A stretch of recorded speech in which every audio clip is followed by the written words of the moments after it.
Sa pamamagitan ng tutol sa Administrasyong Marcos, maglulunsad ng malawakang protesta ang mga overseas Filipino workers sa pamamagitan ng OFW Zero Remittance Week simula March 28, 2025. Ano ang kahulugan ng kilos protestang ito at gaano kalawak ang epekto nito? Alamin sa ulat ni Anton Cero.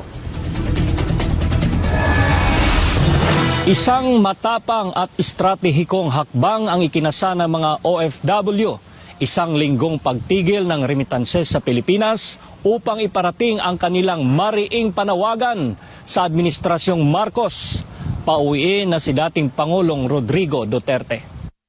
Mula sa Pilipinas hanggang sa iba't ibang panig ng mundo, nag-aalab ang damdamin ng maraming Pilipino sa ginawa ng Administrasyong Marcos Jr. laban kay dating Pangulong Rodrigo Duterte. Ang pag-aresto sa kanya at pagkakakulong ngayon sa ICC Detention Center ay nagdulot ng malawakang pagkondina, isang hakbang na itinuturing ng marami bilang iligal at isang anyo ng political persecution. Dahil dito, sunod-sunod na protesta at pre-rallies ang isinagawa ng mga Pilipino, hindi lamang sa bansa kundi maging sa iba't ibang panig ng mundo. Sa Europa mismo, kung saan matatagpuan ang ICC, matinding suporta ang pinakita ng mga overseas Filipino worker.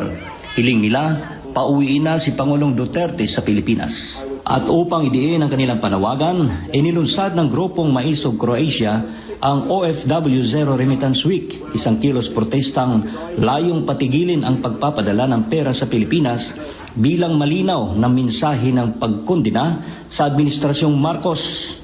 Kinumpirma mismo ng grupo ang hakbang na ito. Kinukumpirma ko po na mag-uumpisa po ang OFW Zero Remittance Day on the 80th birthday of our beloved former President Rodrigo Duterte, which will be on March 28 until April 4. Bukod dito, isang panawagan ang ipinaabot ni Maisog Croatia Vice Chairman Erwin HR, isang hamon sa lahat ng OFWs sa buong mundo na makiisa sa naturang protesta. Anya, ito ang kanilang paraan upang marinig sila ni Pangulong Ferdinand Marcos Jr. at agarang ibalik sa bansa si Duterte. I hope that our respected President of the Republic of the Philippines, His Excellency Ferdinand Marcos Jr. will hear us, OFWs.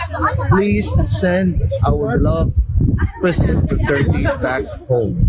Please. I have nothing against you. Just please send him back home. This is the call for all OFWs around the world. Thank you.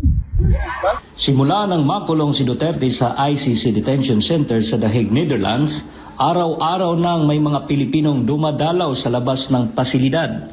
Isang malinaw at matinding mensahe sa buong mundo, hindi bumibitaw ang kanilang suporta sa dating Pangulo.